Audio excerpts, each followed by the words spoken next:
बस इतनी सी बात थी। साहिल, मेरी किट्टी पार्टी 11 बजे की थी। मैं लेट हो गई। जाती हूँ, तुम लंच कर लेना। सब तैयार है। ओके बाय जानो, कह मौज ने साहिल को फ्लाइंग किस किया और फिर तुरंत दरवाजा खोल चली गई। एक दिन तो मुझे बड़ी मुश्किल से मिलता है, उसमें भी यह कर लो वह कर लो, चैन से सोने भी नहीं देती यह और इसकी किट्टी। साहिल ने बड़बड़ाते हुए उठकर दरवाजा बंद किया और फिर औंधे मुंह बिस्तर पर जा गिरा। उफ, यह तेज परफ्यूम। उसने पिलो को अपने चेहरे के नीचे दबा लिया। शादी के पहले जिस परफ्यूम ने उसे दीवाना बना रखा था, आज वही सोने में बाधा बन रहा था। शाम 5 बजे मौज लौटी तो अपनी ही मौज में थी। किट्टी में की गई मस्ती की ढेर सारी बातें वह जल्दी जल्दी साहिल से शेयर करना चाहती थी।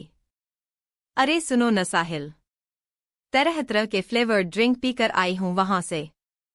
कितनी रईस है राखी, कितनी तरह की डिशेज व स्नैक्स थे वहां, कितने गेम्स खेले हमने, तुम्हें पता है? अरे यार, मुझे कहाँ से पता होगा।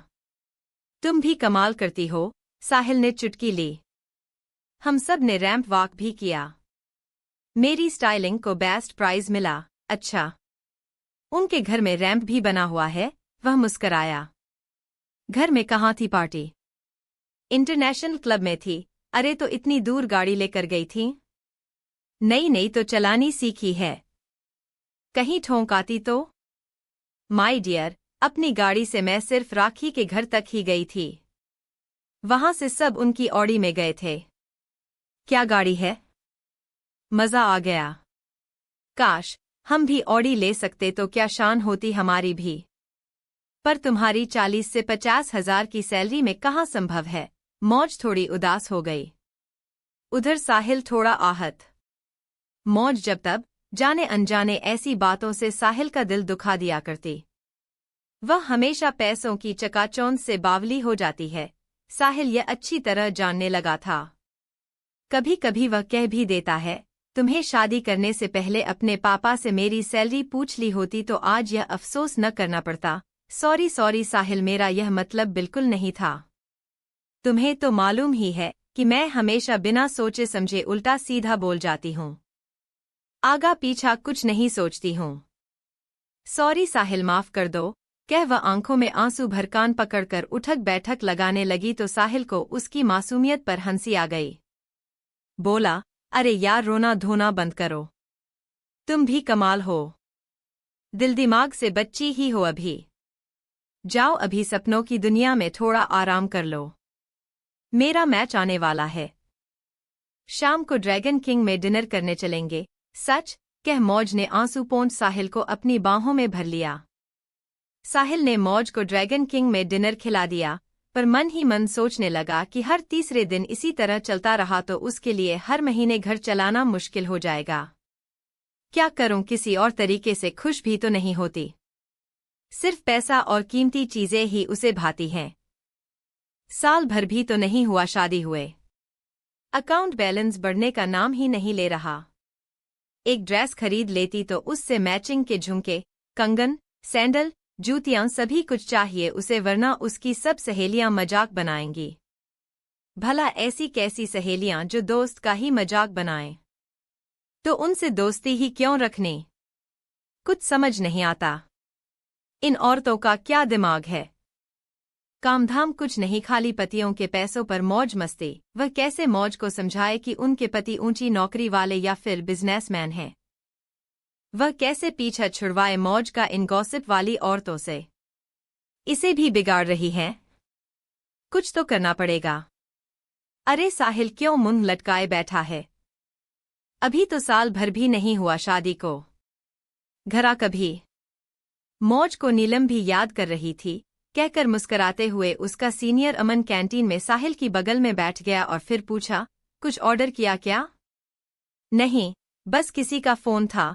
कह साहिल, समोसों और चाय का ऑर्डर दे दिया। और बता मौज कैसी है? कहीं घुमाने फिराने भी ले जाता है या नहीं? छुट्टी ले कहीं घूम क्यों नहीं आता? दूर नहीं, जयपुर या आगरा ही हो। मैं हफ्ता भर पहले गायब था, न तो मैं और नीलम किसी शादी में जयपुर गए थे। वहां फिर 3 दिन रुककर खूब घूमे। नीलम ने खूब एंजॉय किया। हाँ, मैं भी सही सोच रहा हूँ कि उसकी बोरियत कैसे अपने बजट से दूर की जाए। अरे यार, क्या बात कर रहा है? सस्ते महंगे हर तरह के होटल हैं वहाँ। अबे इतनी कंजूसी भी कैसी? अभी तो तुम दो ही हो। न बच्चा न उसकी पढ़ाई का खर्च। हाँ यह तो है, पर तभी वेटर समोसे व चाय रख गया। छोड़ परवर, यह देख पिक्स पिंक सिटी की कितनी बढ़िया है। एक बार दिखा ला मौज को डोट। अमन यह बताओ, नीलम भाभी क्या इतनी सिंपल ही रहती हैं? ज्यादातर वही जूते चप्पल, टी शर्ट, ट्राउजर। बाल कभी रबर बैंड से बंधे तो कभी खुले। न गहरा मेकअप, न तरह तरह की ज्वेलरी। मौज को तो भाभी से ट्रेनिंग लेनी चाहिए। उसकी सोच का स्टैंडर्ड कुछ ज्यादा ही ऊंचा व खर्चीला हो गया है। मतलब? चाय का सिप लेते हुए अमन ने पूछा। मतलब, जाएगी तो गोवा, सिंगापुर, बैंकॉक, इससे कम नहीं। हर तीसरे दिन नई ड्रेस के साथ सब कुछ मैचिंग चाहिए। उनके साथ जाने कौन कौन से मेकअप से लिपे पुते चेहरे में वह मेरी पत्नी कम शोकेस में सजी गुड़िया अधिक लगने लगी है अपनी कई रईस सहेलियों जैसी। वह सादगी भरी सुंदर सौ में प्रतिमा जाने कहाँ खो गई। महीने में 5 से 6 बार तो उसे ड्रैगन किंग में खाना खाना है। अब आप समझ लो, यह सबसे महंगा रेस्टोरेंट है। एक बार के खाने के 2 से 3 हजार से नीचे का तो बिल बनने से रहा। अब बताओ, अब भी कंजूस कहोगे? तो यार इतनी रईस सहेलियां कहाँ से बना ली मौज ने? बात समझो। मौज ने ब्यूटिशियन का कोर्स किया हुआ है। अपना ज्ञान जताकर इतराने का शौक है। बस वे चिपक जाती हैं। इससे फ्री में टिप्स मिल जाते हैं उन्हें। उस पर उसे गाने का भी शौक है। बस अपनी सुरीली आवाज से सबकी जान बन चुकी है। उनके हर लेडीज संगीत पार्टी का उसे आए दिन निमंत्रण मिल जाता है। अब हाई सोसाइटी में जाना है तो उन्हीं के स्टैंडर्ड का दिखना भी है। अब तो गाड़ी भी ऑडी ही पसंद आ रही है। इसी सब में मेरी सारी सैलरी स्वाहा हो रही है। अच्छा तो यह बात है। अरे तो तू भी तो पागल ही है क्या? अमन हंसने लगा। अरे अक्लमंद आदमी, पहले मेरी बात सुन। मुझे तो लगता है मौज का स्किल जिसमें है, इसके लिए उसे खुद को तैयार होकर रहना ही चाहिए।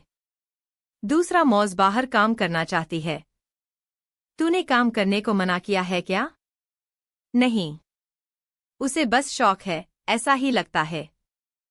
फिर 2 व्यक्तियों के लिए अभी 40 से 50 हजार मुझे मिल रहे हैं। काफी नहीं है क्या? फिर कल को बेबी होगा तो उसकी देखभाल कौन करेगा? माँ पापा भी नहीं रहे, कैसी नासमझों वाली बातें कर रहा है। बेबी होगा तो जानता नहीं उसके 100 खर्चे होंगे। आजकल अकेले की सैलरी कितनी भी बढ़ जाए कम ही रहती है। फिर कुछ सीखा है तो वह दूसरों तक पहुंचे तो भला ही है। खाली बैठने से दिमाग को खुश भी कैसे रखेगा कोई? वैसे भी खाली दिमाग शैतान का घर सुना ही है तूने। तू तो सुबह 9 बजे घर से निकल शाम को 6 से 7 बजे घर पहुंचता है। सारा वक्त तो काम होता नहीं घर का, फिर वह क्या करे? यह क्यों नहीं सोचता तू खाली घर काटने को दौड़ता होगा? किसी से बात तो करना चाहेगी। After all man is social animal. मैंने उसे मिलने को मना नहीं कर रखा है, पर उनका उल्टी सीधी आदतें तो न अपनाए। असर तो न ले, बनावटी लोगों से नहीं सही लोगों से मिले। अरे उसे शौक है तो उसे चार्ज करने की सलाह दे। जो उसके स्किल से वाकई फायदा उठाना चाहती हैं वे उसके लिए पे करेंगी। इस फील्ड में बहुत पैसा है समझे। नीलम भी कभी कभी कहती है कि काश उसने भी टीचिंग सेंटर की जगह ब्यूटी पार्लर खोल लिया होता तो बढ़िया रहता। अच्छा, और क्या? अब तो वे दिन दूर नहीं जब तुम दोनों जल्द ही अपनी ऑडी में हम दोस्तों के साथ ड्रैगन किंग में दावतें किया करोगे। और गोवा क्या, सीधे बैंकॉक जाएंगे क्या? अमन हंसते हुए उठ खड़ा हुआ। मौज, आगे वाला कमरा माँ के जाने के बाद से खाली पड़ा है। तुम उसमें चाहो तो ब्यूटी पार्लर खोल सकती हो। सच? मौज खुशी से उछल पड़ी। मैं भी कब से तुमसे यही कहना चाहती थी, पर डरती थी तुम्हें बुरा लगेगा। आखिर माँ बाबूजी की यादें बसी हैं उसमें। अच्छी यादें तो दिल में बसी हैं मौज। वे हमेशा हमारे साथ रहती हैं। छोड़ो ये सब, तुम घर पर अपना शौक पूरा कर सकोगी और तुम्हारी इनकम भी होगी। सुंदर दिखने की शौकीन लड़कियां, औरतें चलकर खुद तुम्हारे पास आएंगी। बातें करने को कोई होगा तो खुश भी बहुत रहोगी और जल्दी आने वाले नन्हे मेहमान का भी ध्यान रख सकोगी, उसके साथ भी रह सकोगी। मुझे भी कोई चिंता नहीं होगी, कह साहिल ने मौज के गाल को चूम लिया। थोड़ी देर बाद साहिल फिर बोला, तुम्हारी आसपास रईस महिलाओं से इतनी दोस्ती हो गई है। अपना शौक पूरा करने के लिए तुम्हें उनके पास नहीं, उन्हें ही तुम्हारे पास आना होगा। खूब चलेगा तुम्हारा पार्लर। उनके काम से जाना भी हो तो विजिटिंग चार्ज लिया करना। तुम्हारा दिल भी लगेगा और इनकम भी होगी। यह समझो, थोड़ी मेहनत करोगी तो बस तुम्हारी भी ऑडी आ सकती है। तुम भी गोवा, बैंकॉक घूमने जा सकती हो। Audi, Bangkok? सच में साहिल ऐसा होगा? मौज आंखें फाड़े साहिल को देखने लगी। जवाब में साहिल ने पलकें झपकाई तो वह बेहोशी का नाटक करते हुए साहिल की बाहों में झूलकर मुस्करा उठी। आज साहिल को सादगी भरी सुंदर सौम्य मौज दिखाई दे रही थी, 8 खेलियां करती बच्चों जैसी मासूम। बस इतनी सी बात थी। क्यों नहीं यह पहले समझ आया? उसने अपने माथे पर हाथ मारा। लेखक नीरज श्रीवास्तव।